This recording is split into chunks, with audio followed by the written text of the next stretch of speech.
You are now listening to Vibe Selection with Kyra, where you can get the real on today's hot topics. Well, welcome everybody, and thank you for tuning in to another episode of Vibe Selection. I am your host, Kyra, and on today's episode, to start off Women's History Month, I have a very important figure in fashion. She has paved the way for a lot of you new fashionistas out there, Miss Andrea Serrano. How are you today? Thank you for joining me.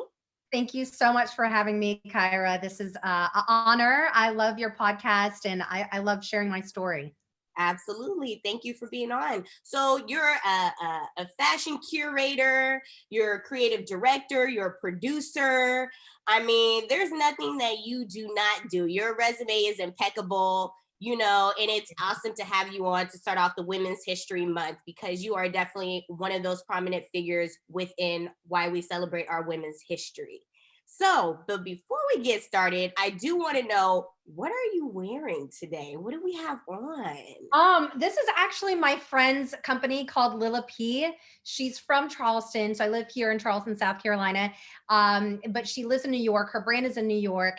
And it's just like a kimono with a matching, it looks like pajamas. Oh. So they're fashion pajamas. It's a kimono with matching pants and a matching top. So I want to be comfortable, but stylish at the same time. Absolutely. Well, you look great. So tell me a little bit about your background and how you got started and where you're actually from.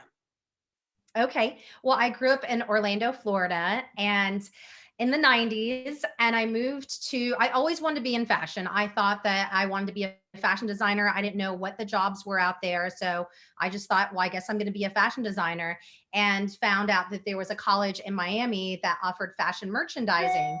And at the time was called the International Fine Arts College. It's now the Arts Institute of Miami. And it was a very small college. And I took a styling class, and just, it opened up a whole new world to me. I really connected with the teacher, and he took me under his wings. His name is Danny Santiago. And I interned with him. At the time, he was like the fashion stylist for MTV Latino. So MTV Latino was based in Miami on Lincoln Road, and they broadcast all over South America and Central America. And basically, so we would dress all the VJs back in the day when MTV actually showed music videos. I have to rewind, because MTV is all about the reality shows. Yeah. So they used to have, VJs introducing the newest music videos. And then they would also have musical artists who were touring, who were coming to town, who maybe came through our department, who needed some styling and things like that. And so it really opened up my eyes. And he was he is so talented. He's still doing it. He's actually doing costume design now too. And we did a lot of things. He was also a contributing fashion editor to Ocean Drive magazine. We worked on catalogs for Saks Fifth Avenue. We did all kinds of stuff. And so he really opened up my eyes to this world where it was like my dream, basically, like shooting on location, beautiful, high-end, everything from high-end couture clothing to vintage clothing, which is my thing. I like to be eclectic. I like to mix high and low. I think if you can wear vintage and wear it well, it could look like $1 million. It's all how you style it. And so he really opened up my eyes, and he was just such a, and he is a kind, gentle soul. And, there is this thing in fashion where you just think that it's very cutthroat. There's a lot of snobbery, and that's not the case. Some of the people who are really good at their job are just really good people, And so anyways, I worked with him for more than a few years, moved up to New York, because I knew at some point, if I was going to be serious in fashion, I'd have to go to New York. So my school was a 2-year college. And so I went up to New York after school was done, and I interned with Harper Bazaar magazine at the time, just to make some connections and everything. And they didn't have a position in the fashion department open. So I took a position in the photo department, which was actually great, because that's like the nerve center of a magazine. That's where they book the location, the photographer, the models, the everything. And that's pretty much what I do now as a producer, is I cast the models, find the location, book the photographer, videographer, pull the clothes, all of that stuff. So it was great training. And while I was interning there, I got an opportunity to work for another stylist who was a celebrity stylist. And it was like, it was great, but it was like the devil wears Prada, you know, it was fashion boot camp. That's all I can say. Okay, okay. And my name is Andrea, so it was lots of Andreas. So it was a great experience. Sometimes the hardest experiences are when you learn the most, right? And when you can take away the most. And so for that year, I mean, we did everyone from Janet Jackson. We had the opportunity to work with her on her Velvet Rope tour doing publicity pictures. So we went to Milan, we went to London, we dressed her for the VMAs at that point, you know, all of her publicity stuff. This was 94. No, sorry. 90, probably like 96, 1996. Nasty. yes.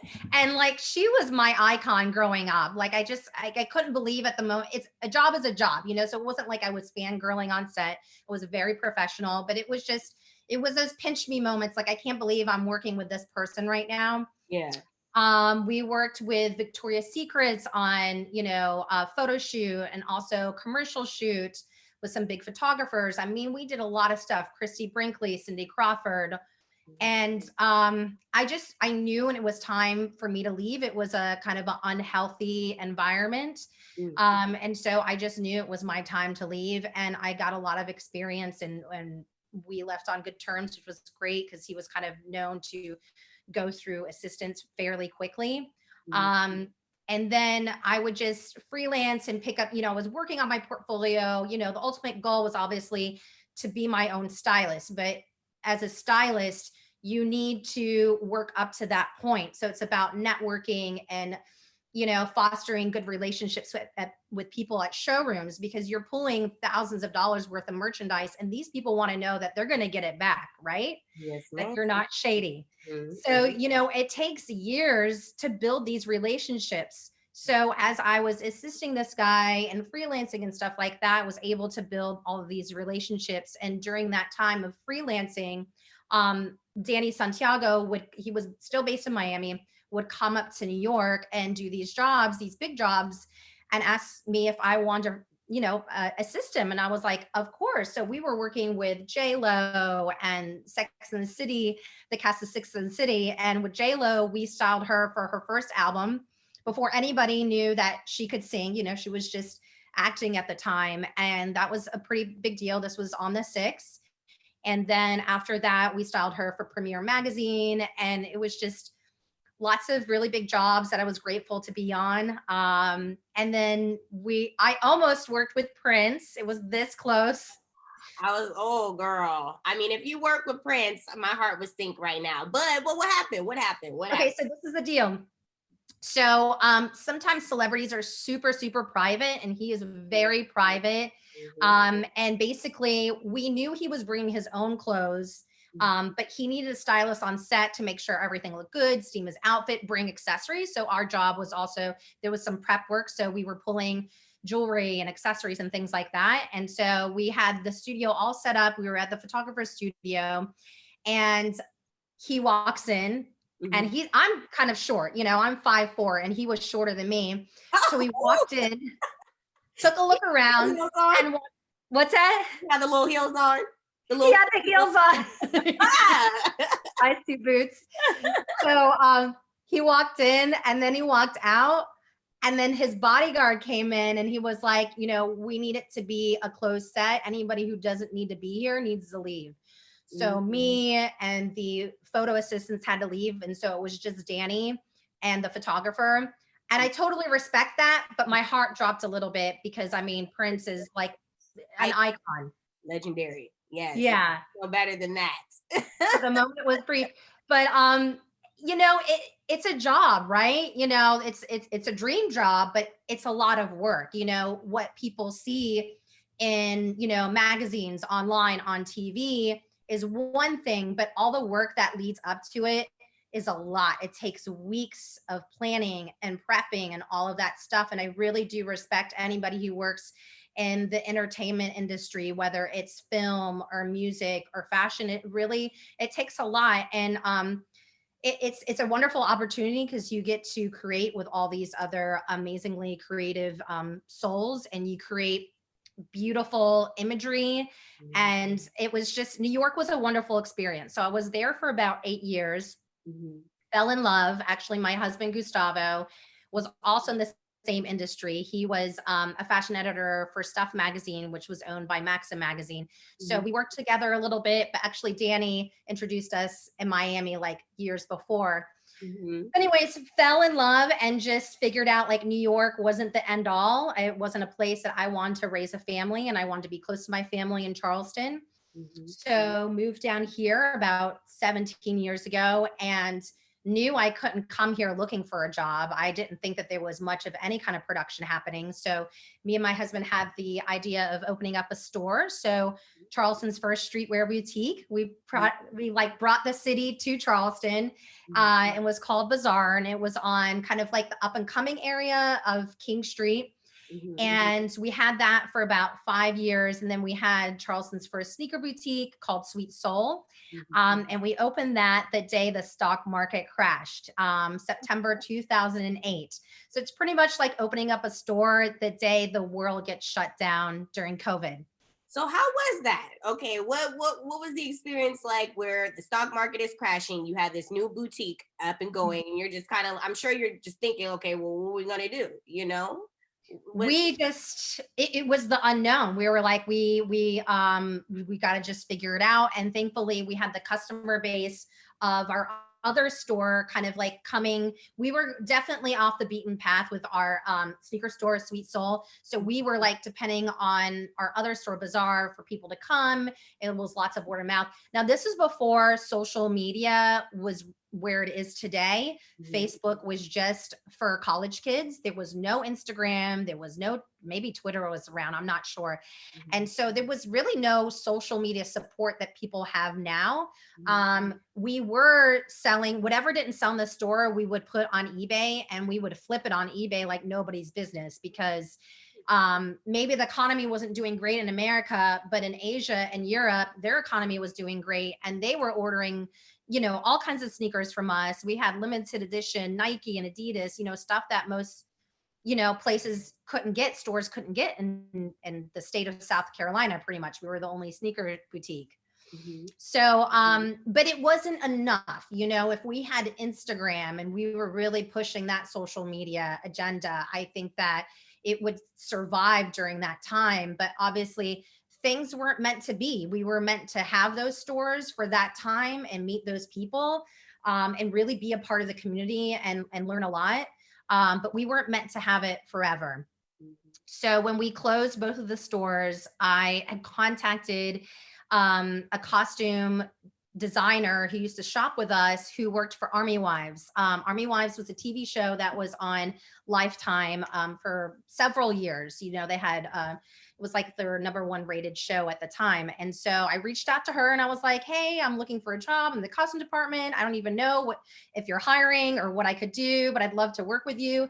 And it was perfect timing because she was hiring all of her people and she was looking for a costume shopper. So this really was like the closest thing as far as me being a stylist that I could, you know, qualify for. So pretty much, you know, I got a company card. I shopped 5 days a week, 6 months out of the year. It was pretty amazing. And even though I had a job, I mean, I had a boss, I wasn't like in an environment where there was this hierarchy, and I was kind of on my own. Like everybody else was on set or they were in the studio, right? And I was just out there talking to people, meeting people, hustling this and that. And it was a great learning experience because film is so different than even working on commercials and photo, because you have to think about the emotion, like the scene, what is this person going through? Her husband just died in Iraq, and you know, what is she wearing? And so you really have to think about the psychological aspect of how you're dressing this person. And that was really good experience for me.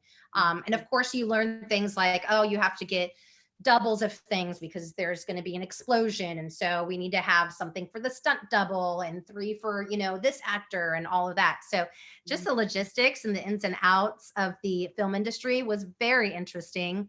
Sure. And so, do you have any questions so far? Yeah, so actually I want to take it back a little bit. Okay. So what inspired you to want to get into fashion? What inspired your love for fashion? I just always love clothing. I love shopping. I remember growing up when I was little, like loving to go shopping with my mom. Uh, setting up a fake store in the living room. So I'd go in my parents' closet and I'd pull out everything and set up like a fake store in the living room and sell their clothes back to them.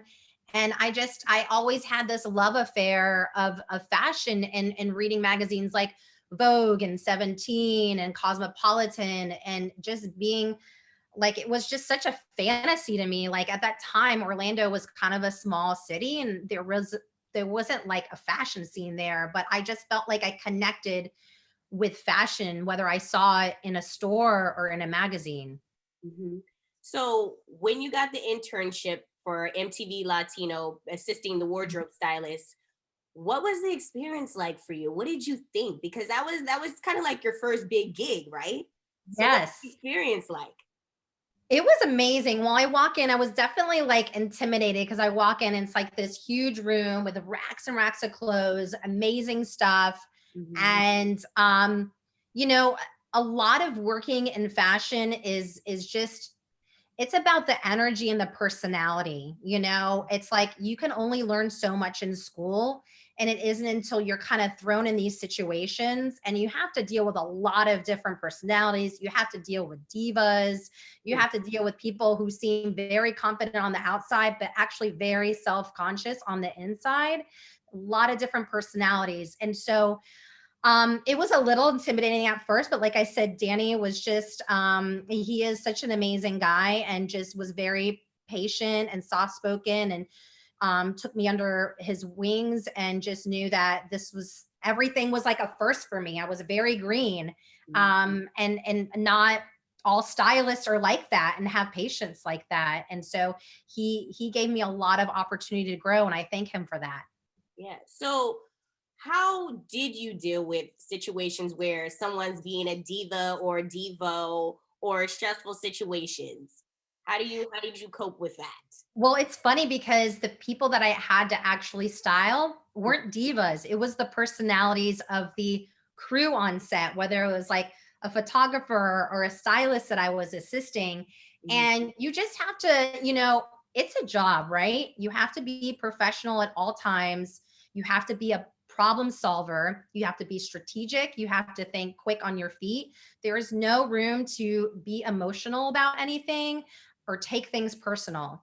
And I did a lot of growing because of that. A lot of people aren't thrown into those situations. Some people go to an office every day and it's a very controlled environment. And for me, every job was so different. I didn't know where on location I was going to be shooting with, who the people I was going to be shooting with. Sometimes you like shoot with regular crews, Mhm. the same crew on a regular basis, but Mhm. that's not always guaranteed. So you have to be able to adapt and pivot. And much like what's happening right now or in 2020, you just kind of have to roll with it, because otherwise you're not going to survive. Mhm. So, okay, when you're working for these major brands and you're doing these Mhm. campaigns and you're doing these editorials for Vibe and Rolling Stone and Paper Magazine and Maybelline and L'Oreal and all these things, what goes into the creative process of this when you're a stylist working on these shoots? Okay, so the first thing is usually like they call it a pre-pro meeting, which is a pre-production meeting. And so Mhm. you discuss what is the direction, usually there's like a mood board that's presented of, the look and feel. Maybe there's clothing references, maybe there's lighting references, hair and makeup references. So, having a clear plan on the visual and what the end result you want it to be is very important with the planning process. And that kind of just narrows it down for me what kind of clothing I'm going to be pulling, what kind of accessories I'm going to be pulling. Mhm. So that's the biggest thing, is just the preparation of the photo shoot in the beginning. And that kind of sets the tone of, everybody wants for it to be a successful photo shoot, right? Mhm. But things do kind of there's wrenches that get thrown in. There's, factors that are beyond your control that get thrown in, that you have to just be quick. And like I said, just troubleshoot as best as you can. And sometimes the end result is not what you thought in the beginning, but everything works out in the end, right? It always does. So that's why I don't stress, because if it's out of your control and you did your best, then this is probably what was meant to be. And I think that's a really good point that you made. In a lot of situations when it comes to stressful environments, like how you were working on these like photo shoots and these editorial spreads, it's very like high strung, very stressful. And I think a lot of people sometimes get a little too in their head about things. At the end of the day, it is just a job. It is important to do your job to the best of your abilities, but don't overdo it. Don't overthink it. Just go with the flow. Whatever will happen, and it will all play itself out. So, yeah. We used to always say, you know, that when there was drama or something that came up, it's like, it's not rocket science, right? It's like, we're not saving the world here. It's a photo shoot and it's closed. So why are we like killing ourselves over it? So at the end of the day, it's true. It's a job. Yeah, and it's fashion, you know? You gotta have fun with it. Absolutely. So, okay. What are some favorite designers that you like to wear? Who are some of your favorite designers? Oh my gosh. Well, mama's on a budget. I'm not like the money that I spend on my kids. I could have had a million like designer bags and shoes. So, well, I have to give a shout out. Okay. So I like, for me, for my personal style, my lifestyle, I like clothing that is versatile. Versatility is so important for me. The feeling, the touch, if it feels good, then I want to wear it. I never want to be uncomfortable. So I work very closely with a brand called Morph Clothing, and the designer has created a dress. I'll send you a link afterwards that you can wear over 60 different ways. It's pretty amazing. So it turns, yes, you need one, Kyra. I do. You know, I'm stuck in the house all day and wearing the same damn thing. So I need something that I can be versatile with. So yes. So this is great because you can wear it also as a top and a skirt. And so the sleeves turn into like halter neck straps. So you can do like a Grecian one shoulder. You can do a crisscross halter. You could do a regular halter. It's unbelievable. So if you're on a Zoom, so say you're just like lounging at home, working on your computer and you have it like long sleeves, and then you want to jump on a Zoom, but you want to look really cute and put together, you could do a one shoulder, or you could do the goddess style or a halter. And it's all about like the chest up, right? So you want to have interest here. Like I love what you're wearing with the turtleneck and the little like cold shoulder thing detail. I think that's so cool. You know, you got to have fun with fashion. So that's the first thing that comes to mind as I'm looking at I have like an extended closet in my den of like a rack of clothes that are like my go-to. And I just, you know, I'm not stuck to one label. Like I said, I love vintage. I love to mix it up. There's like a local store here called Portal, and they've got like, you know, pre-loved clothes, and it's high end, it's vintage, it's everything. I would say my style is very eclectic. And I have this saying, because style is individual, right? And especially in the world that we live in right now, you can't, it's hard to like follow all the trends because it's coming and it's going so fast. And instead of following trends, I follow my instinct. That's my thing. Like I wake up and what do I feel like wearing today?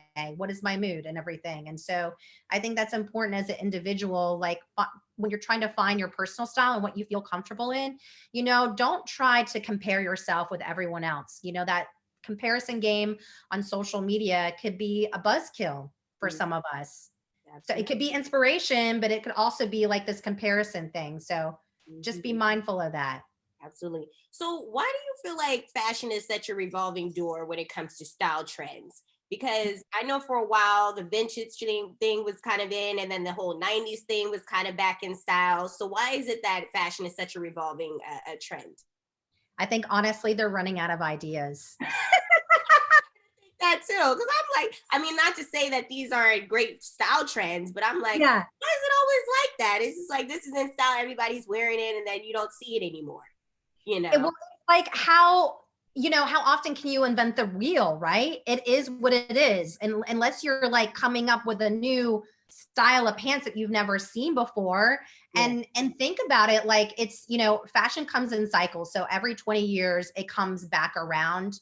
But like, say for fall, you know, it's like the 70s are back. Well, the 70s were back 2 years ago. Actually, I don't think the 70s ever left. Yeah. You know, so I think there's a lot of factors that go into it. You know, what's going on in the world, the economy, you know, people are playing it safe. People are at home more. It's all about, you know, comfort and loungewear, but people still want to look together, right? So right now there's this whole like Athflow, Athlux thing where you want to be comfortable, but you also want to look put together and polished. So I think what's going on in the world really dictates how people are dressing.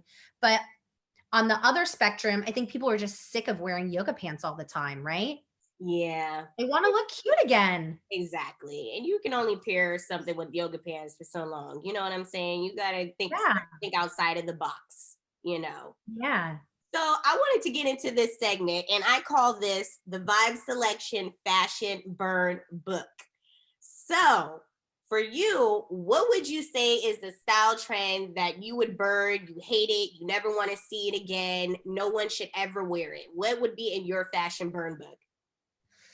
Oh my God. Well, you know, a trend that's coming back, and it's not for everybody. I can't say I would, this is a no-no for everybody, but like, okay, I grew up in the 90s and the rave days. It was all about the baggy pants and the baggy jeans or the crop tops. Well, I'm 45. I'm not wearing a midriff top with some baggy jeans. It is just not cute.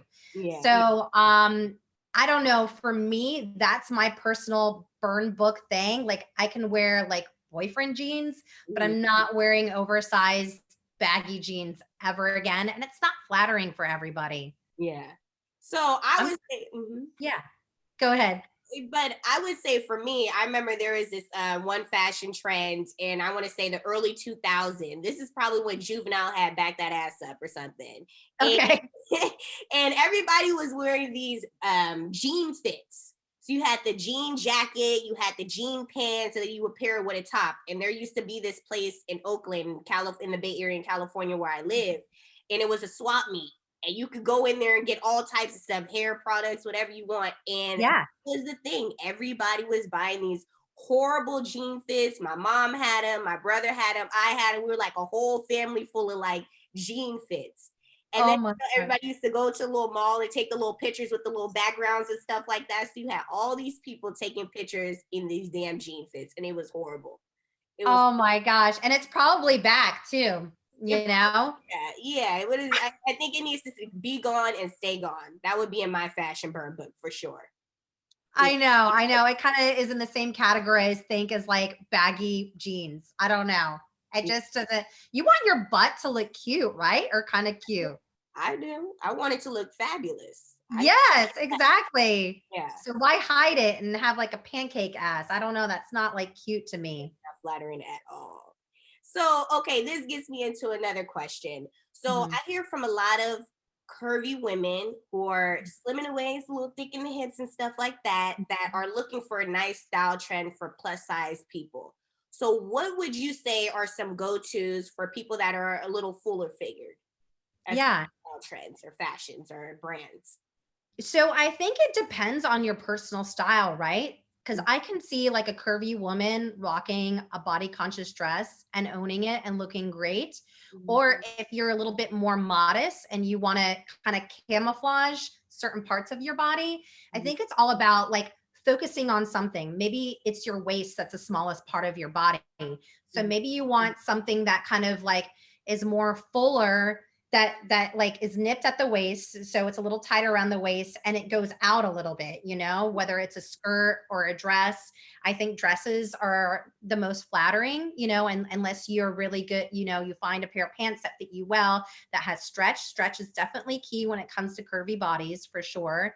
You never want to go too tight, right? If you want to do body conscious, you don't want your underwear showing, your Spanx showing. So if you're going to do that look, make sure that you have the right undergarments and that you don't go too body conscious.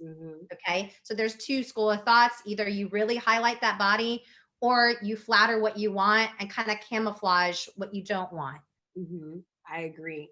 Because sometimes people want to show everything. Like I see some women and they want to show their breasts and then they want to show their butt. And it's just like all hanging out where they're kind of looking, like a stripper or something. And it's A little hoochie mama. And see, that's the thing. It's all about balance. If you're showing the cleavage, you don't want your dress hiked up. You don't want too much leg and so much cleavage. Pick one thing that you want to feature, because then it's like, oh my God, that's a lot of look. You got to really pick one feature that you want to show off and run with it. Yeah, because your eyes are zooming everywhere, every aspect of your body. So, okay, working in fashion, there's a lot of different style trends. There's a lot of expectations and stuff. Did you ever feel or see how there was a lot of pressure to look a certain way when it came to fashion, to be very slim? Because you see a lot of the models and they're very skinny. And they're not always, what you see on TV isn't always a representation of every type of woman. So do you feel in your experience that you've seen a lot of body issues when it came to fashion amongst people that you worked with? Nothing that I really saw, maybe behind the scenes. I worked with some models that were crazy skinny. But I didn't know their personal life. I didn't work with them enough to know if they were bulimic or anorexic or anything like that. And it's very when you see a model who is, they're basically like an alien, right? They're 5'10", 11. They're 110 pounds. They're a size 0. This is not normal proportions. If you're 5'10", you might be a size 10, 12 and a size 30 waist. And so, a lot of these girls, that's just their body type, and they're 15 years old. So, their metabolism is very high and everything. There is definitely pressure. I've definitely worked with some models who had just had a baby, and it was their first photo shoot after having a baby, and they're super self-conscious. To me, I felt like they look great. But for them and their model standard and what they're used to, they were not happy with their body. And that's a shame. As women, we have to give ourselves grace. Sometimes we are our worst enemy, and we just find the faults instead of, the good things about us. And I don't know why. I don't know if it's society. I don't know if it's childhood stuff, but we need to let go of all of that, because it's just wasted energy. You need to just embrace who you are. If you want to, tone up, get skinny, lose weight or whatever, you go on that path, but embrace yourself in every stage. Don't just rush to get there and not love the person that you are today. I think that's something that we all need to work on for sure. Yeah. And I definitely would say it's definitely something that's societal. Society has these expectations, especially in fashion, of what people should look like. And so you have a lot of people that become very body conscious and self-conscious about how they look, because it's I don't look like that. What's wrong with me? Or so eager to go to the plastic surgeon to get work done because they're not really happy within themselves. Not saying that there's anything wrong with people going and getting plastic surgery. I say if it's something that you want to change and it makes you feel happy about that, go ahead and do it. It's up to you. But I don't think that people should do it because it's a societal norm or expectation.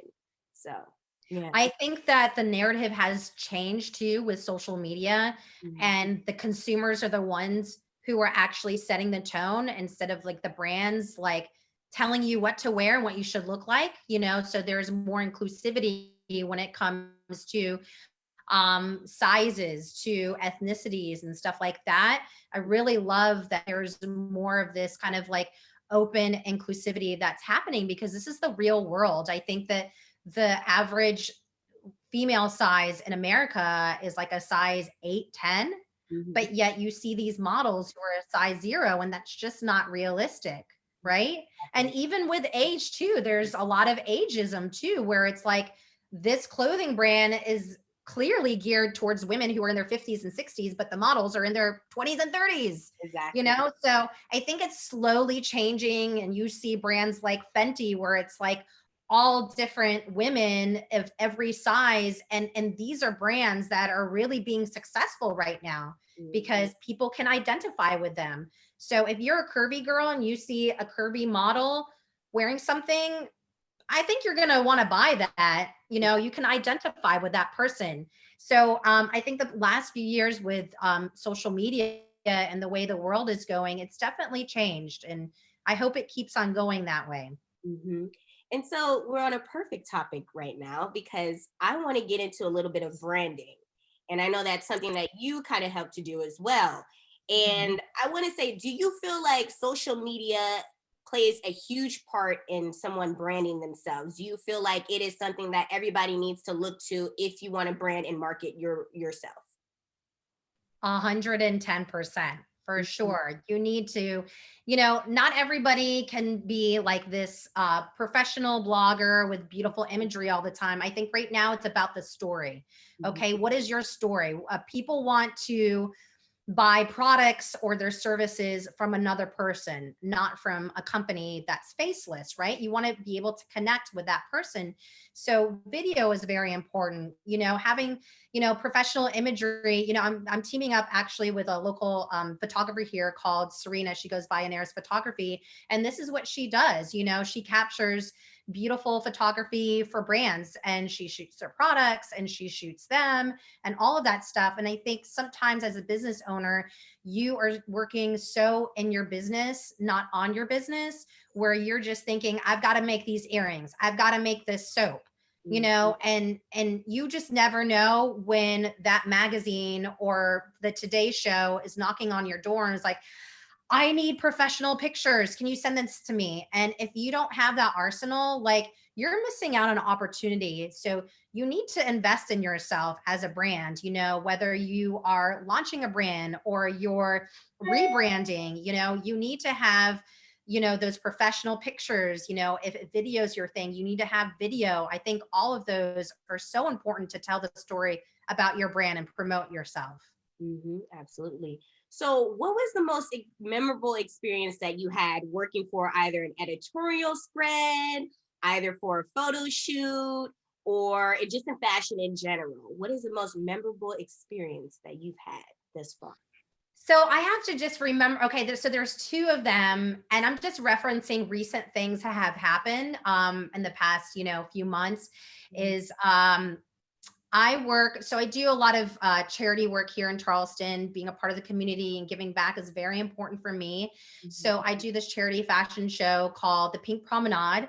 And it's to help women with breast cancer, Roper St. Francis Breast Cancer Center. So, women who maybe can't afford treatment and things like that.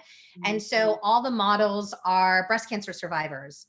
And just hearing their stories and what they went through, and they're here still alive to tell that story is a very powerful thing. So, some people think that clothing and fashion is superficial. And for me, it goes deeper than that because I'm working with these people, whether I'm touching their lives or they're touching my life. And I'm inspired and I'm feeling grateful for my life, that I'm healthy and everything. Like it's definitely a very reciprocal thing. And for these women who are not used to, having a glam squad, getting all styled out and everything, this is such a treat for them. So like I feed off of that energy. So, I've worked with a lot of celebrities, but these are the jobs that really stand out for me. These are the women who don't get this kind of treatment all the time and really appreciate it and feel beautiful from the inside out. Those are my favorite kind of jobs. I did this thing with Walmart a couple of years ago. They had a campaign called We Dress America. And so they picked 3 stylists nationwide to dress real life Walmart customers like in the store. It was like this pop-up that we were doing, and they got their hair and makeup done and they got styled by me and they got to keep their outfit and they got a photo shoot. And it was like these people it was like an ambush makeover. They came, they came to go grocery shopping or to buy, plants or something. And they were like, oh, what's going on over here? And they got pulled into our little world and they just felt like $1 million, it's jobs like that that are very rewarding. I seen those pictures. They looked amazing. Yeah, there's a major difference in the before and after. You definitely hooked them up. Yeah. Yeah. So I think for me, and where I'm at, I've been doing this for 25 years, and I'm the type of person where I get bored easily. Mhm. So it really has to be something that is still exciting and engaging for me. And Mhm. my job has evolved more. I'm doing production work where I'm heavily involved in casting the models and the creative direction and all of that stuff. And I do TV and event hosting. I do a little DJing on the side. I'm kind of like, this word has been thrown out a lot recently, multi-passionate. I Mhm. didn't know what it was before. I knew I, like doing different things, but now there's like a word for it. And now I feel better about it because, I was just like, should I just do one thing? But I love doing this and I love doing that. And it all kind of like feeds into one another, right? It's like, if you're creative, whether you're dealing with, someone on a photo shoot or on TV or DJing an event or whatever, like it all is kind of like the same creative energy, but in different ways. Absolutely. So did you ever DJ at one of these fashion parties? Did you ever do any of that? How are the fashion parties, by the way? I'm sure there's a bunch of So beautiful. there's not much parties happening over here. Um, Charleston is pretty open, I think, comparatively speaking to the rest of the world, but there's no major, big events happening. Although there's safe things happening that are social distance, that are outside. So this Thursday, I'm actually DJing an event called Lip Sync for Lungs. My mother had lung cancer when I was younger and passed away, and she never smoked. And so I've been really connected to the American Lung Association here in Charleston. And we do this event called Lip Sync for Lungs every year, where we have different celebrity performers compete and raise money. It's kind of like a lip sync battle format, with LL Cool J. And so the first year I was a performer and I was Prince. I went in drag. I did the whole thing. I was Purple Rain with the purple trench coat and the facial hair and all of that. I'll send you a picture. So anyways, these people are my family. I call them my lip sync family. And so I volunteered to DJ like the pre-show. And so that's this Thursday. It's going to be outside and it's going to be social distancing. It's going to be like a drive-in movie kind of format. So I'm really excited for that because there really hasn't been much of anything happening. Yeah, and you do a lot of charitable work, and I know you also give back to the Low Country Orphan Relief as well, and you mentor people as well. So what is the most important thing about giving back for you? What is important? It's so important. I think as a business owner, it's like, what is your legacy? What are you about? You've got to give back to your community. Your community is shopping with you. They're buying your services. They're hiring you. So it's up to you to give back to your community. There's a great quote by Muhammad Ali, and it goes, "Service to others is the rent that you pay here on earth." And it's so true. When you give back, I don't do this to get back anything. It's like, I just pay it forward, and, I'm happy to see people in a better position or make a connection. You do get back tenfold. It always comes back around. Karma is a very real thing. And for me, I also want to give back in a mentorship way. So I'm a part of the Be a Mentor program here in Charleston, and my mentee is Genesis, and she is in 8th grade and she wants to be a fashion designer. And so she is trying out for a fashion design program at this high school here, a School of the Arts. And so I've been mentoring her, and she's been practicing like her illustrations and making things. And she's going to be big, whether she does fashion design or something in the entertainment industry. She just has a clear vision of what she wants to do and how she's going to do it. So for me, I've had mentors when I was coming up, and it's important for me to give back in that way. I want to make sure the next generation is set up for success. Like, why wouldn't I give that back if I have the skill set, if I have that experience? So that is very important for me. And that's a good point that you made, because, sometimes I've noticed that people, when they get to a certain level of success, they don't always want to give back, and they want to keep the knowledge of how they got there for themselves. And it's just kind of like, but why not share that work? You needed someone to help you to get to where you were. So why wouldn't you give back to somebody else? So what are some tips that you would give another little aspiring fashionista that wants to get into the fashion industry, but doesn't really know how they can get their foot through the door? Yeah. So my biggest thing is doing an internship, finding out, not every city is going to have fashion designers that are plenty or things like that. Maybe it's a local boutique that you really like. And you start out, if you're in high school, maybe you can get a job there. If you do have a position where, you can work for a designer, do an internship there. Maybe it's a fashion PR firm, things like any way where you can get into the industry.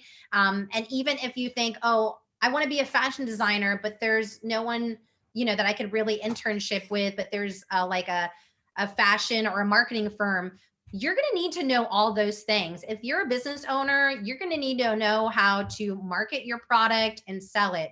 So I'd say, take as many opportunities as you can, even if you think that it's not like a direct connection to what you want to do career-wise. You also don't know who you're going to meet. And it's very important to network. In this industry of fashion, it really is all who you know. And most likely the intern is going to get hired before some person off the street that is kind of entry level. So just, do the internships, network, volunteer. If there's like fashion shows that are happening, volunteer. You got to put in the work.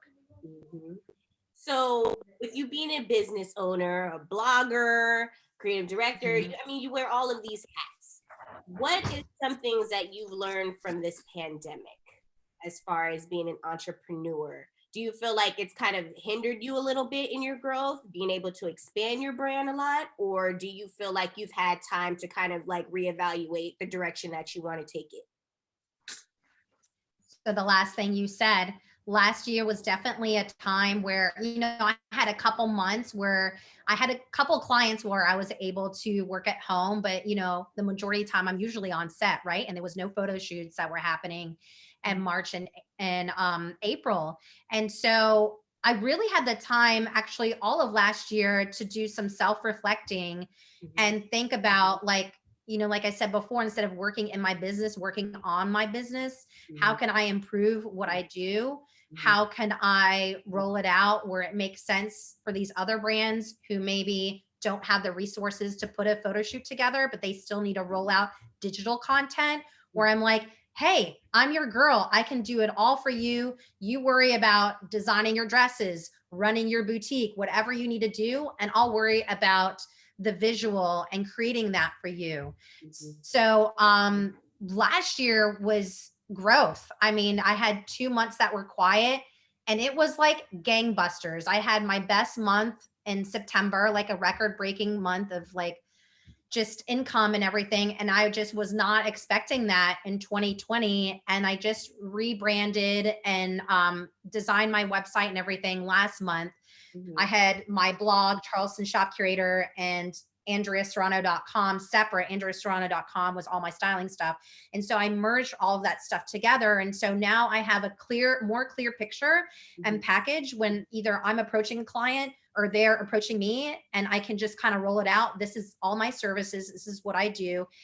And I just, I had a lot of clarity last year, I think. So it gave me, for me, I saw a lot of silver linings, and it was a blessing. And I kind of, turned it around to my advantage, where it was personal growth for me and really tuning into my personal power. And I would agree because, through this pandemic, there's been a lot of people that have seen a lot of the negative and are kind of stuck in this like, well, this is happening to me. I can't go outside. I can't do this. I couldn't do that. My life is over, whatever. People have been very dramatic about it, which is understandable because, this pandemic is very serious and people should take it very seriously. However, the positive aspect of it is like you just described, you've had that time to sit down and really just map out how you want to go about your business and how you want to brand yourself and how you want to, expand your blogs and do all of these things. And I feel like that's something that's really important for a lot of people to take in, is that people have had time to do things.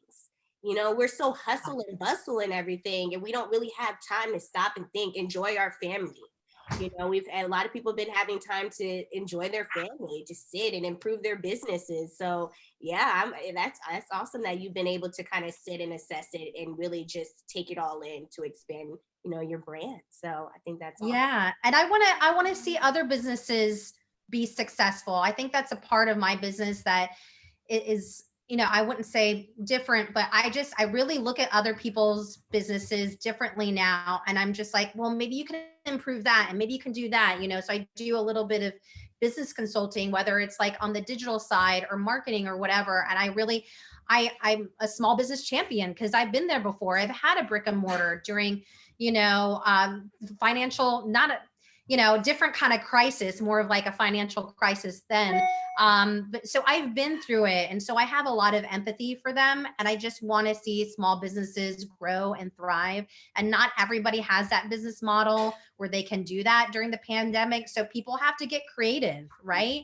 And we have to pivot and we have to adapt and we have to get ready to, you know, when things, think about like, in the, you know, the early 1900s when the Spanish flu was happening, and then boom, it was the roaring 20s. Like, I really think that's going to happen for us, you know, once people get their vaccines and we kind of get into some kind of normalcy. I don't think we'll be back to zero, you know, people getting COVID, but I think that we're going to get back to some kind of normalcy for us.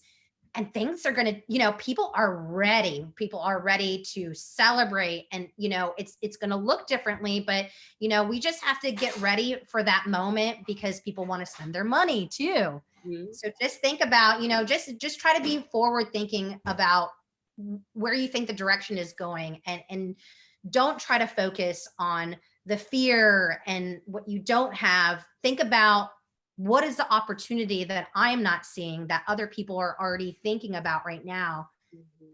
Look at the opportunity. Don't look at, you know, like what is setting me back, but look at what is going to catapult me to the next phase. Absolutely. So when you were working in New York City, I know it's a lot of hustle and bustle at all times. So how did you deal with that on a daily basis? How did you deal with the you know, hustle and bustle of New York City? So New York, styling and working in New York was so different because I didn't have a car. You know, I relied on public transportation. And some days it would be say like 5 o'clock on a Friday. This is pre-Uber, Mhm. right? So 5 o'clock is when all the taxi cabs turn. And so there's like less cabs that are out there. It's snowing or it's raining. And I've got like 10 shopping bags and like 3 garment bags that I'm holding on to. And I'm trying to hail a cab at the same time. You know, you definitely get thrown. That's why I call it fashion boot camp. You were thrown in these situations and you're just like on survival mode. And I think that's why I don't stress out about work as Mhm. much as maybe other people do, because it's like you just got to take a deep breath and just know that it's going to be okay in the end, you know, and you just have to be strategic about your day and how you work and how you do things. So New York was a great, you know, kind of like training zone for me. Mhm. So I'm gonna get into my next segment, and I'm gonna call it top five vibes. And you tell me your top five choices from each of these categories. So, what is the top five musical artists that you're listening to right now?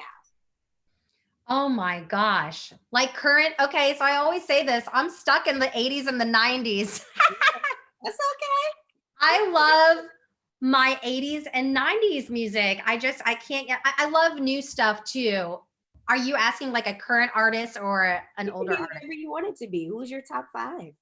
Oh my gosh. I would have to say like Shaka Khan. I just love her voice. Yes. I love her style, her everything. Her music is amazing, from like her earlier stuff to like, you know, she did some recent stuff like a few years ago. I love the classics. You know, I love Diana Ross. I love disco. You Mhm. know, anything that has a good vibe and happy and that I can dance to, I'm all about it. Yes. So, top five brands for purses. Like, who are we wearing on our arm when we pre-pandemic, when everybody was able to go outside? Who are we rocking? What brands are we rocking? Oh, so I was supposed to list 5 people, right? Yes, five For the people. artists. I'm Yes. sorry I didn't list 5 the first. I've got so many music artists I love. Okay, so like pre-pandemic, what people were carrying and Or stuff. you, Carrie? What was your top five choices? Okay, so because I love supporting small businesses, you know, I've got a bag from Beck Bags. They're out of kind of like the Raleigh area of North Carolina. And they're these gorgeous leather bags that come in all different shapes and sizes. And she's got artists that are like drawing on them and all kinds of cool things. So I have a lavender one, which is like my brand color. So I wear it all the time. Taxidermy is another local brand, and she uses mostly like snake skins to do her bags, and you can customize it. It's like going on the Nike website where you can like choose different skins and colors and all of that stuff. So, okay. So taxidermy, oh my God. And like my dream bags, gosh, there's so many. I mean, as far as like designer bags, there's, you know, Chloe and Balmain, and there's just so many. I guess the first ones that come to mind are like the realistic ones to me and the ones that I like to wear a lot. There's also another brand called Neely and Chloe, and they make like really cute, like little clutch bags and things like that. So yeah, I would say those. I don't know if I can try. So top 5 do's and don'ts in fashion. Top 5 do's and don'ts. So basically, I would say dress for your body type. You know, just because you see it on someone else doesn't always mean that it's going to look good on you. Yes. I would say if you can't decide on a color, go with black. Black looks good on everybody, and black is very slimming. Yes. Another one is, I don't know, I'm really into monochromatic dressing right now. Like, so one look head to toe, and it's actually something that elongates your body. So, you know, there's that saying like, wear the same color shoes as your pants and then your legs will look longer. Well, I think it works from like head to toe. If you're wearing the same color, you know, obviously pick a color that looks good on you. I would say, you know, if you like to play on the safe side, pick a statement shoes, statement earrings, something like that. I know these are more tips than do's and don'ts.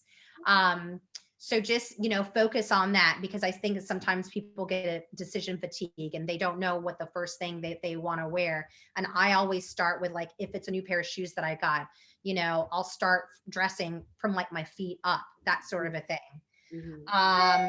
Let me think of a don't. Another don't. I guess, you know, ill-fitting clothes. I think that's like my biggest don't. Like people who just don't realize that they're wearing pants that are too tight, or clothes. I mean, if that's the look, I was going to say clothes that are too baggy. I know that's like the look. I like, you know, kind of more a tailored look. But just kind of, like I said before, dressing for your body type, just being self-aware of your body type and knowing what looks good and what doesn't. And sometimes less is more. You don't want to reveal everything. Exactly. I would agree. So top 5 clothing brands that you like to wear. Top 5 clothing brands. I'm like looking at my Alice and Olivia purple suit over here. I call it my Prince purple suit. I love her clothes because it's very vibrant and colorful and mixing up with patterns, and she'll throw in kind of like an 80s vibe and a 70s vibe, anything that is kind of like inspired from the past. I love that, but remixed into something that's suitable for today. So that's definitely a brand. Like I mentioned before, Morph is great. My friend Erica Pena, and again, these are all small brands that I'm kind of talking about right now. Erica Pena, she is based in Bali. We went to school in Miami, and she also has some dresses that are convertible, and it's all very good, like bohemian and gypsy and flowing and just goddess. Like that's the first word that comes to mind when I see her clothing and where I wear it. You just feel like a goddess. How many is that? 3, 4? That was 3, I believe. Yes. Okay, so another brand, Buru, that I really like. They're actually, I think they're out of LA. They're definitely out of California. And she's a mother of 3, and she just designs the most fun clothing. You know, it's colorful. Sometimes there's sequins, sometimes there's fringe, sometimes she's mixing pattern, and it's affordable and attainable. Like I don't think anything's over $200. So Oh. that's what I'm all about. I'm all about affordable fashion that makes you look like you're $1 million, and that's attainable, and it's a small business. That's very important for me, for sure. I'm looking at my outdoor closet right now. So you got a lot of options. Yeah, I got a lot of stuff. And then, okay, shout out to Royal Native. She is out of New York, I think out in Long Island, and she's like a surfer mom, and she designs clothing. She uses African wax print as like of her clothing, material, textiles, and it's just very vibrant. And she mixes patterns, and like she makes overalls, and these like pants that are fitted, but they're kind of baggy. And it's just, I really love her stuff. So that's Royal Native out of New York. So who are we wearing on our feet when it comes to fashion? Who are we wearing? Who am I wearing? Oh my gosh. So I'm a sucker for some Zara. Oh, I don't know if you ever shop on Zara online, but like they just kill it with the shoes. Again, it's like affordable fashion, but it's very, it's very like high-end looking. So I love Zara. I've got like so many shoes from them. Like it's definitely a problem. My shoes are overflowing out of my closet. And I love sneakers. So I love like a really good high heel. And then on the opposite spectrum, I love a sneaker. So, Adidas, Vans, Nike, anything that's colorful and flashy, I'm all about it. And you had your you did have your boutique called Sweet Soul, which was a sneaker boutique. So yeah, it makes perfect sense of why you would love sneakerhead. Yes. Yeah, so okay, let's see. What would you say are your top 5 for jewelry? Top 5 for jewelry. Yes. Again, I'm going to be talking about local designers, small businesses. So my friend Laura from Margarita Mott, she makes beautiful jewelry out of oyster shells. So oysters are huge down here in Charleston in the Low Country.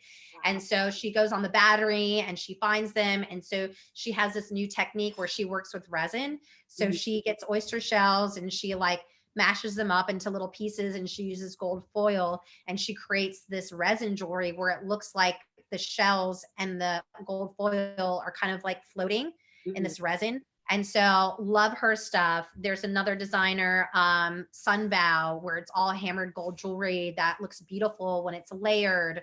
I'm wearing earrings from J. Melissa Designs, and she makes beautiful stuff, whether it's like beaded, gold wired, silver wired. And then she gives back like a portion of her proceeds to a village in Africa. I forgot the name of the village, to help build a school out there. So I love a brand that gives back too. I love supporting those brands. That's 3. Another brand, Women Shops World. She is out of Columbia, South Carolina. And she's got tons of accessories that she sources and she designs all over the world, from like Africa to Thailand to like all over the world to India. And so I really love that kind of like global international look where it's layered and it's colorful and things like that. Another brand that's local is Moonseed. You would love her stuff.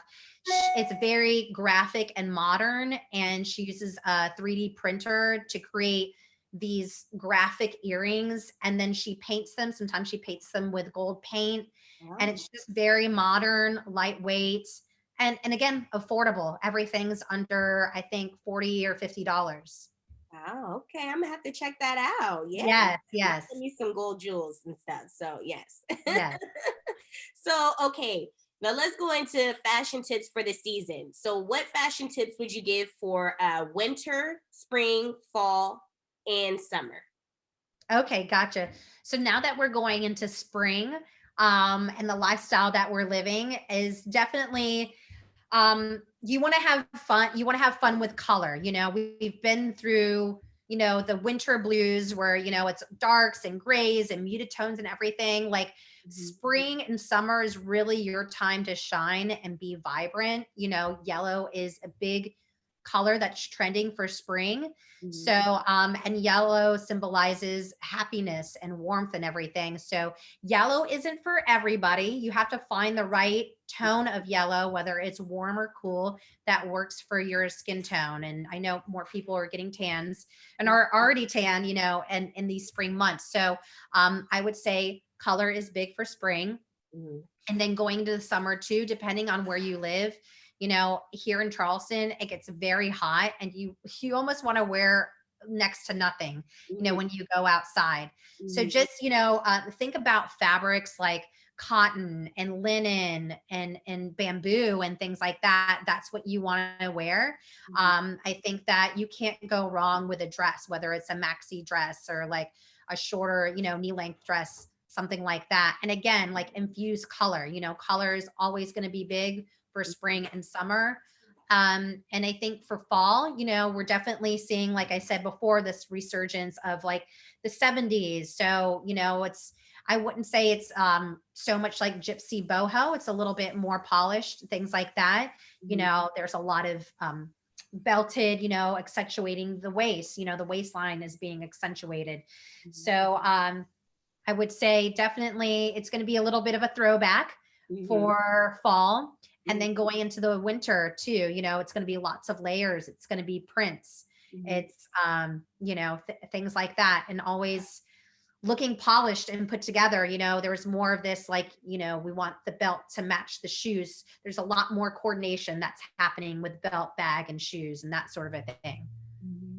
So, okay, I hear this from a lot of people that I know, which is what fashion tips would you give for someone that doesn't know how to shop for a guy? Like a lot of my friends say, okay, I want to get my boyfriend this really cool gift for Valentine's Day, their birthday, you know, the holidays, and they don't really know what to get them. And a lot of their boyfriends don't really have a sense of style. So, what fashion tips would you give someone who's trying to get something for their significant other that doesn't really know, that doesn't really have much style? Yeah, yeah. So I know there's a lot of men out there who need help in that department. I think the biggest thing is like creating a mood board. You know, before you go shopping and you buy a bunch of stuff for your man, you want to make sure that's really something that he's going to wear. You want to help elevate, you know, his style too. Mhm. So, you know, Pinterest is your friend. Go on Pinterest and see what they have there. You know, just create a mood board. Like, is he sporty? Is he, you know, more polished, you know, bespoke tailored? Is he casual? You know, is he like, does he like a throwback? You know, what just really hone in on his style.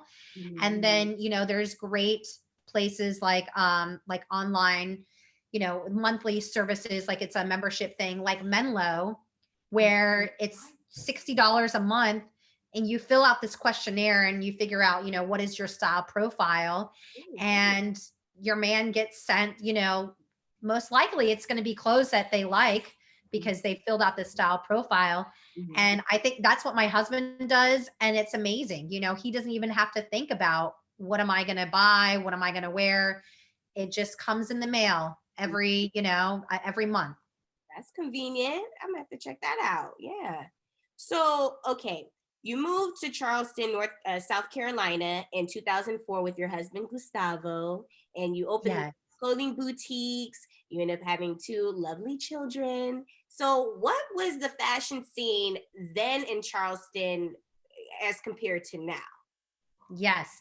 So it was very we knew there was a scene, but we weren't sure. Mhm. There's always going to be like the preppy look here, right? We're in the South and it's Charleston, everything. So but we knew that there was like stylish hip kids out there too. So Mhm. when we came here, we were like hoping there was like this community of like fashion lovers that would flock to our store. And we did find them, whether they were college kids or young professionals. And at that time, like online shopping wasn't big. So these people really had no place to go. I think there was one other store that sold men's and women's streetwear clothing, but we were kind of a lifestyle boutique where we sold music and we sold art books, and like we were kind of giving you like a well-rounded kind of lifestyle package of cool things that you might want to buy. And so we were surprised to find out like it was surprising like how many cool kids were out there who wanted to shop with us.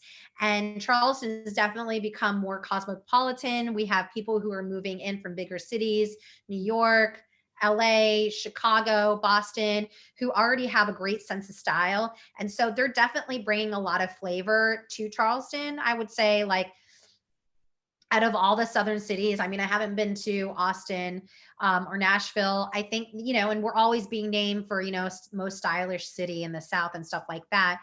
You know, people care about what they wear here. If you're going downtown and out, like, you better look around because people are stepping it up and they're looking good. So you have to bring your A game when you go out in Charleston. Thanks to you, Andrea. Oh, I can't take credit.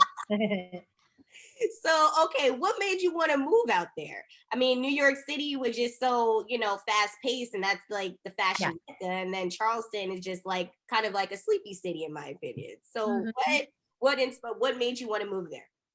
So my brother was already living here at the time, and he still lives here, and he has a chiropractic office. And so we would always come down from New York, and it was very sleepy then. I mean, there was nothing going on, but we just knew, we had a feeling, we're like, this place is going to blow up. You know, it's like they've got this cute little historic downtown, and then you've got, you know, 2 different beaches that are like 15 minutes away from downtown.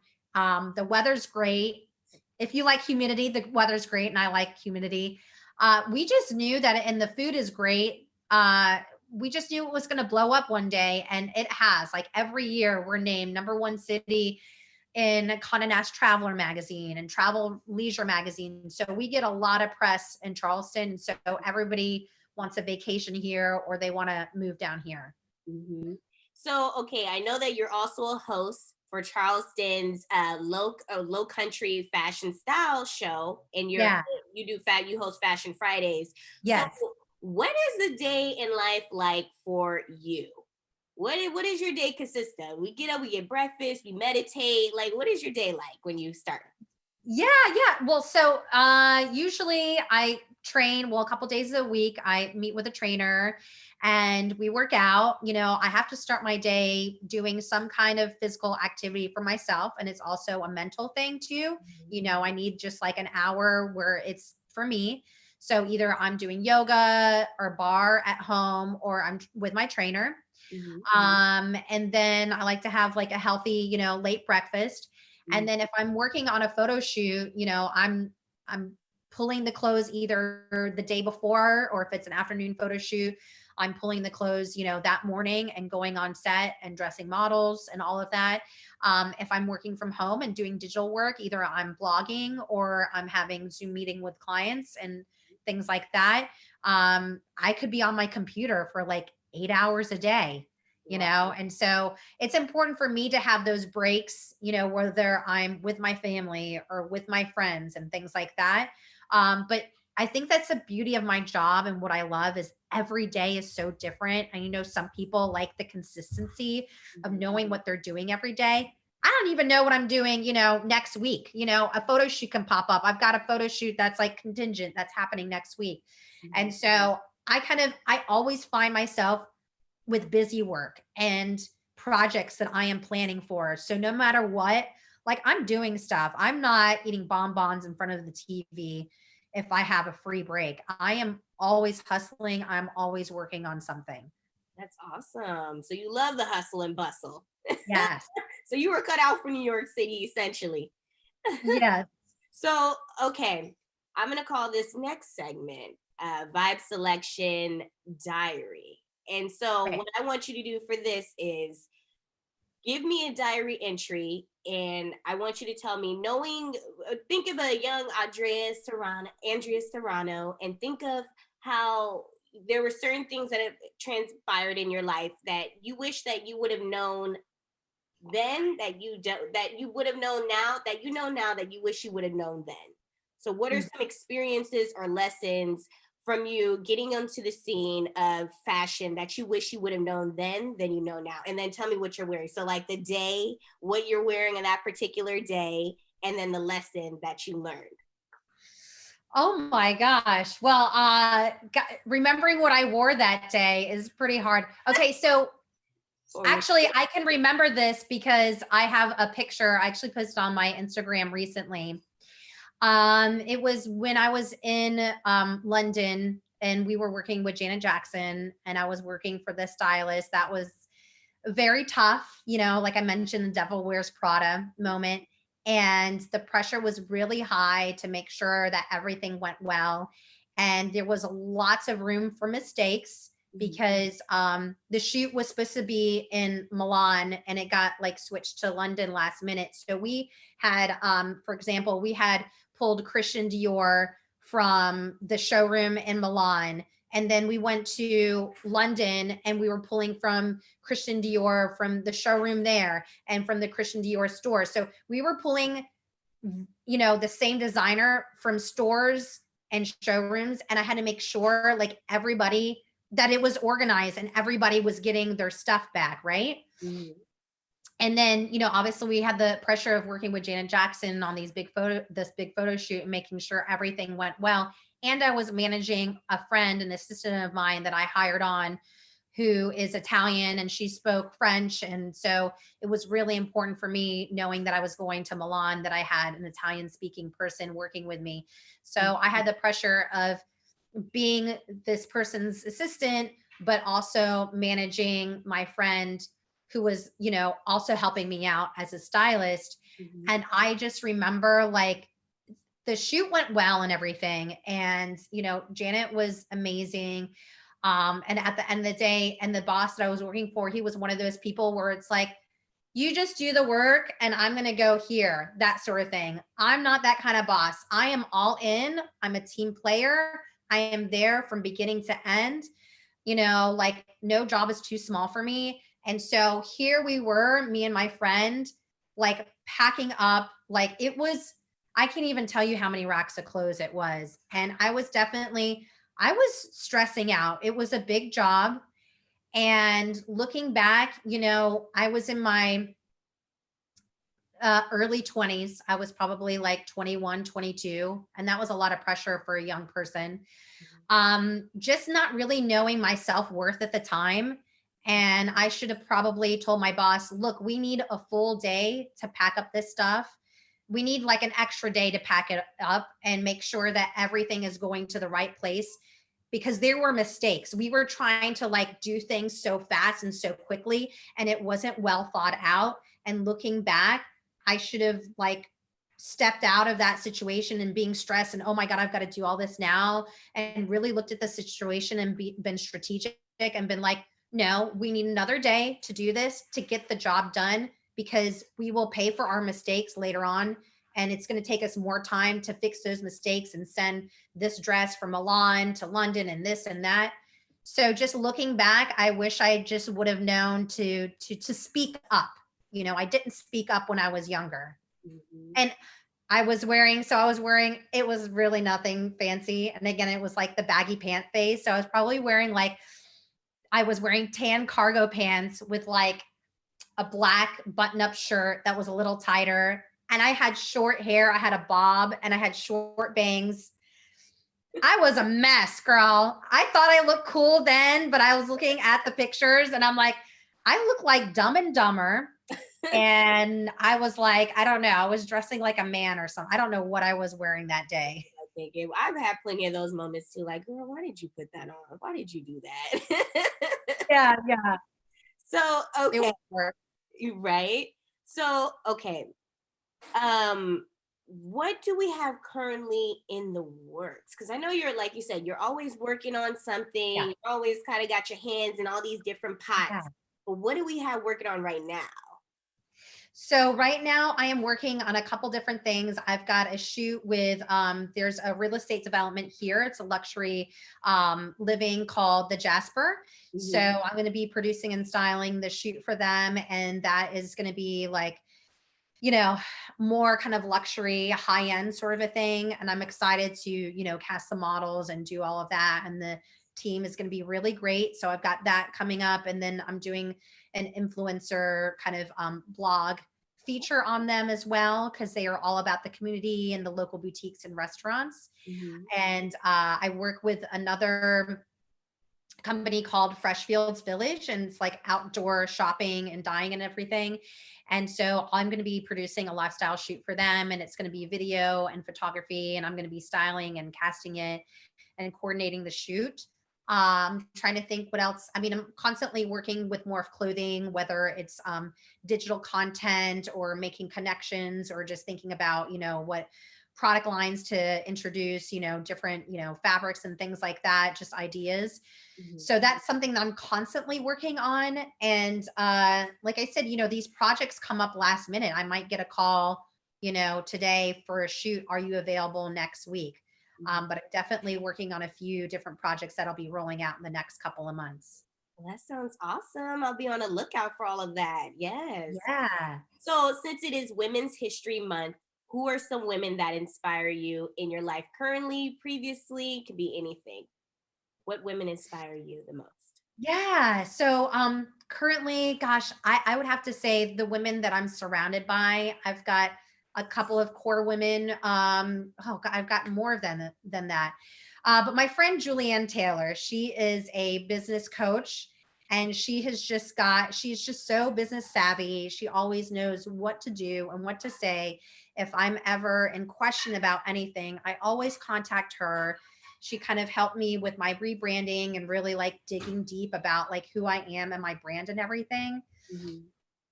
Christy, the designer of Morph Clothing, she's just wonderful and just always a source of inspiration and motivation. And I have like my New York friend who lives here now, Laura, which, she's my support system when it comes to kids and raising them. And sometimes you have like your work friends, and sometimes you have like your friends who've known you from back in the day, and sometimes they're both, right? So I have friends in all different pockets and different worlds, and I have some friends, what they do for a living, whether it's mindset coaching or business coaching. I'm lucky that I can, text them or call them if I ever need help, and obviously if I need to hire them for services, I will do that as well. But I'm just lucky that I'm surrounded by women who are strong. They know what they want out of life, and they go for it, and they ask for it too. They're not afraid to ask. And that's very important. So you have women in your life that are go-getters, that are very supportive. So you have a very good support system when it comes to women in your life. And I think that's important for a lot of people to realize too, because I feel like a lot of the stigma is that a lot of women are catty and that we can't always get along, but this definitely proves that yes, we can in fact get along, and we definitely are go-getters, and we don't have to wait on anybody to give us handouts. We are definitely strong enough to do that. So yeah. So, and beautiful things happen when we support each other. Absolutely. So lastly, do you feel like you found your life's purpose? I feel like a lot of people go through life and they're just kind of like, I don't know what I should do, whatever. But do you feel like you found your life's purpose? Absolutely. I really think so. Like I mentioned before, like being able to say I've been doing this for 25 years, and obviously there's been a lot of evolution of what I do, but the core of what I do is very fulfilling for me, and knowing that I'm helping people in a way where I'm not saving lives, right? But my job is to make people feel beautiful from the inside out, and maybe pointing out things that they have not seen within themselves, and making sure that they look and feel their personal best. Like that's my end goal. And that's very fulfilling for me. And the fact that I can do that with fashion is just like a beautiful thing. It's the winning combination for me. So I'm never going to get sick of this. This is going to be my thing. And even when I get to the level where I'm a little bit more hands off and I'm directing more than actually doing all the time, that's still going to be the core basis of who I am. And I'm all about community for sure. Absolutely. And you are saving lives. You're the fashion police. When he's not called 911, saving them. That person. Resuscitating them. Yeah. Well, perfect. So let everybody know, Miss Andrea, where they can find you, connect with you on your social media handles and your website.